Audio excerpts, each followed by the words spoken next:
ലബനാനിലെ ഷിയാക്കൾ. 1958 ഇറാനിൽ നിന്ന് ഖുമൈനിയുടെ ശിഷ്യൻ മൂസ സദർ ലബനാനിലെത്തിയതോടുകൂടി അയാൾ ലബനീസ് പൗരത്വം നേടുകയും ലബനാനിലെ ഷിയാക്കളെ സംഘടിപ്പിച്ച് അവരെ ശക്തരും രാഷ്ട്രീയവും സാമൂഹികവുമായി ശക്തരാക്കുവാൻ വേണ്ടിയുള്ള ശ്രമങ്ങൾ നടത്തുകയുണ്ടായി. ഇതിൻ്റെ ഭാഗമായി 1975 മൂസ സദർ ഹിസ്ബുൽ അമൽ എന്ന പേരിൽ ഒരു പ്രസ്ഥാനം, ഒരു കക്ഷി രൂപീകരിച്ച് പ്രവർത്തനം ആരംഭിച്ചു. ചിതറിക്കിടക്കുന്ന ദുർബലരും മതരഹിതരുമായ ഷിയാക്കളെ സംഘടിപ്പിച്ച് ഇറാന് വേണ്ടി പണിയെടുപ്പിക്കുക എന്ന ലക്ഷ്യമായിരുന്നു ഹിസ്ബുൽ അമലിൻ്റെ മുന്നിലുണ്ടായിരുന്നത്. ലബനാനിലെ സൈനികരിൽ നിന്ന് പലരെയും അടർത്തിയെടുത്ത് അദ്ദേഹം ഈ ഹിസ്ബുൽ അമൽ എന്ന മിലിറ്റൻ്റ് പ്രസ്ഥാനത്തിൽ അംഗങ്ങളാക്കി. അങ്ങനെ അവരെ സർക്കാർ സൈന്യത്തിന് കിടപിടിക്കുന്ന രീതിയിലുള്ള തീവ്രവാദ ഭീകരവാദ പ്രവർത്തനങ്ങൾ നടത്തുവാൻ ശേഷിയുള്ള ഒരു ശക്തിയായി വളർത്തി.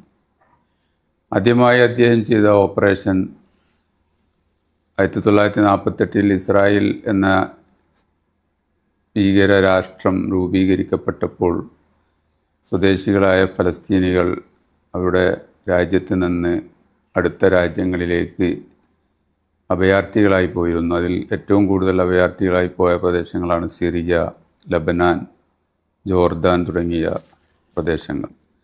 ലബനാനിൽ കുടിയേറിയ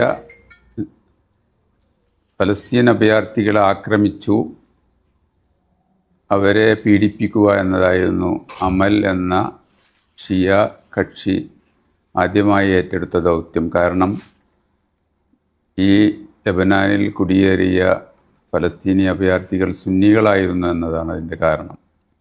ഇതിൻ്റെ ഭാഗമായി 1976 ആഗസ്റ്റ് 5 മൂസ സദർ ഓർത്തഡോക്സ് പാതിരിമാരെയും റോമൻ കത്തോലിക്ക പാതിരിമാരെയും അതുപോലെ ലബനാനിലെ മാറൂണേറ്റ് ക്രൈസ്തവ സഭാ പ്രതിനിധികളെയും ഒരുമിച്ച് കൂട്ടി PLOയെ അഥവാ ഫലസ്തീൻ ലിബറേഷൻ ഓർഗനൈസേഷൻ അഥവാ ഫലസ്തീനികളെ പ്രതിരോധിക്കുവാനും ലബനാനിൻ്റെ മണ്ണിൽ നിന്ന് തുരത്തുവാനുമായി ഈ പറഞ്ഞ 3 ക്രൈസ്തവ വിഭാഗങ്ങളുമായി ഒരു കൂട്ടുമുന്നണി രൂപീകരിച്ചു. അവർ സിറിയൻ ഭരണാധികാരികളോട് ഫലസ്തീനികളെ അവരുടെ നാട്ടിൽ നിന്ന് പുറത്താക്കാനും അങ്ങനെ ഫലസ്തീനികളെ പുറത്താക്കാൻ വേണ്ടി പൊതു പണിമുടക്ക് വരെ നടത്തുകയുണ്ടായി. കാരണം അന്ന് സിറിയയായിരുന്നു ഫലസ്തീനിൻ്റെ മേൽ ആധിപത്യം പുലർത്തിയിരുന്ന രാജ്യം, ലബനാനിൻ്റെ മേലാധിപത്യം പുലർത്തിയിരുന്ന രാജ്യം. സ്വാഭാവികമായും സിറിയൻ ഭരണാധികാരി ഷിയായിരുന്നു. അയാളെ സ്വാധീനിച്ചുകൊണ്ട് ലബനാനിൻ്റെ മണ്ണിൽ നിന്ന് ഫലസ്തീനികളെ തുരത്തുവാനും അതുപോലെ ലബനാനിലെ ക്രൈസ്തവ സംഘങ്ങളെ ഇതിനു വേണ്ടി സംഘടിപ്പിക്കുകയും കൂടി ചെയ്തു.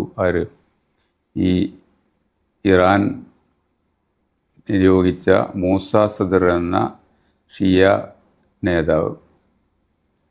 അതുപോലെ ഐക്യരാഷ്ട്രസഭയുടെ അന്താരാഷ്ട്ര എമർജൻസി ഗാർഡിനെ അദ്ദേഹം തെക്കൻ ലബനാനിൽ കേന്ദ്രീകരിക്കുവാനും പിന്നെ ലബനാനും ഇസ്രായേലുമായി സൗഹൃദ രാജ്യമാണ്, അതുകൊണ്ട് ലബനാനിൻ്റെ രാജ്യത്തിൽ കടന്നുകൂടി പ്രശ്നമുണ്ടാക്കാൻ ഫലസ്തീനികളെ അനുവദിക്കരുത് എന്നും ഈ അമൽ എന്ന കക്ഷി സമൂഹത്തോട് ആഹ്വാനം ചെയ്തു. ലബനീസ് സൈന്യം അതുപോലെ ഷിയ മുന്നണികൾ, ക്രൈസ്തവ സേന എന്നിവരെ ഒന്നിച്ച് അദ്ദേഹം ഫലസ്തീനികളെ നേരിടുവാൻ വേണ്ടി സഖ്യ ഉണ്ടാക്കുകയും അങ്ങനെ ഈ ക്രൈസ്തവ ഷിയ മേഖല, ബെയ്റൂത്തിലെ ഷിയ മേഖല മാറൂണേറ്റ് ഷിയകൾ ക്രൈസ്തവർക്ക് വിട്ടുകൊടുക്കുകയും അങ്ങനെ അവർ തോന്നിയ പോലെ ഫലസ്തീനികളെക്കെതിരിൽ കൂട്ടക്കുരുതികൾ നടത്തുകയും ചെയ്യും. അതിനുവേണ്ടി ഈ മൂസ സദർ ഈ ക്രൈസ്തവർക്ക് സൗകര്യം ചെയ്തു കൊടുത്തു.